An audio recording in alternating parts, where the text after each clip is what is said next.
Back at Shapiro Capital, baby, to do some long form content Ola.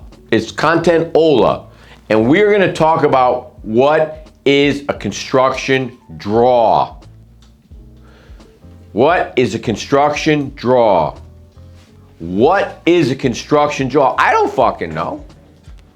So I'm going to just freeball, okay? So in real estate, we either can buy existing or we can build from the ground up.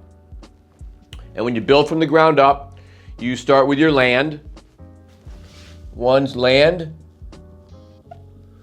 And hopefully that land is already improved, meaning the land is entitled with permits.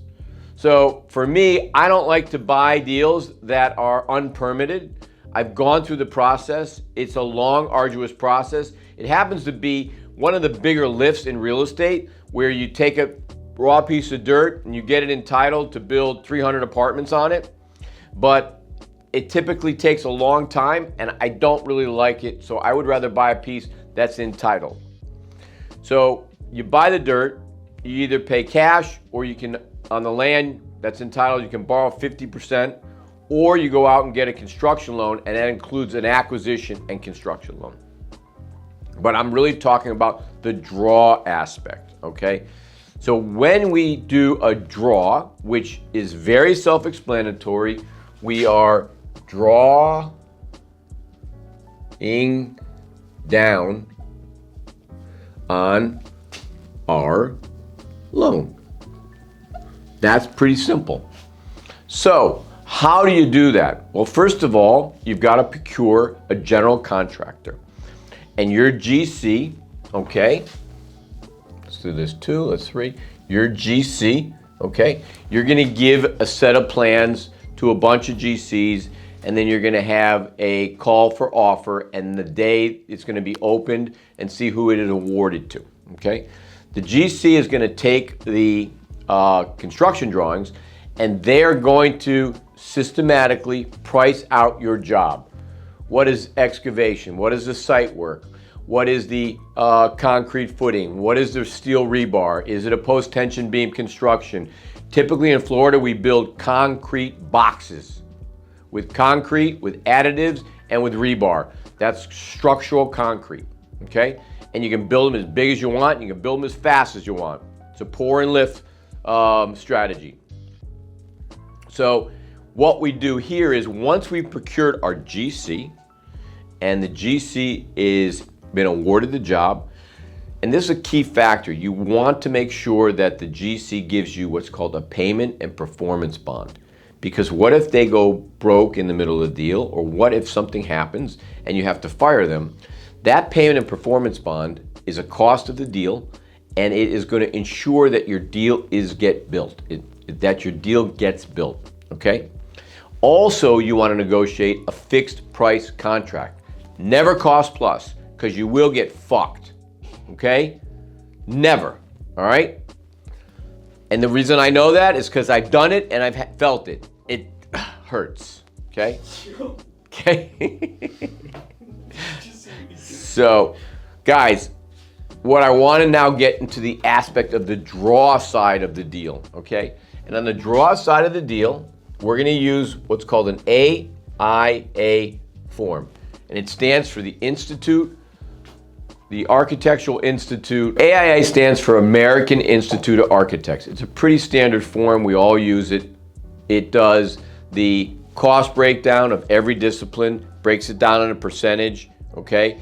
And then our first draw is going to be called what's called a mobilization draw. That gets them started, that gets them going out and clearing the site. That also gets them going out if long lead time items like windows, doors, high-end appliances is typically going to be ordered.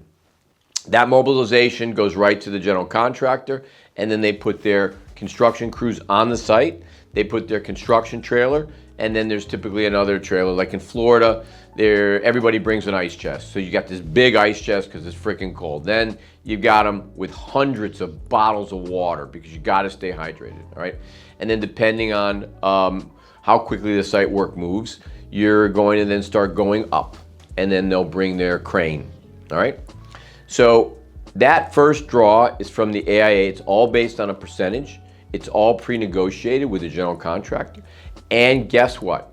The first draw on the mobilization is you pay for it out of your pocket. Most construction lenders are not going to let you do that.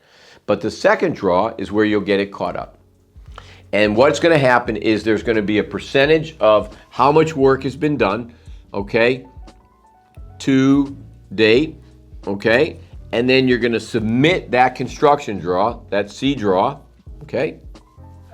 And the GC is going to prepare it for you.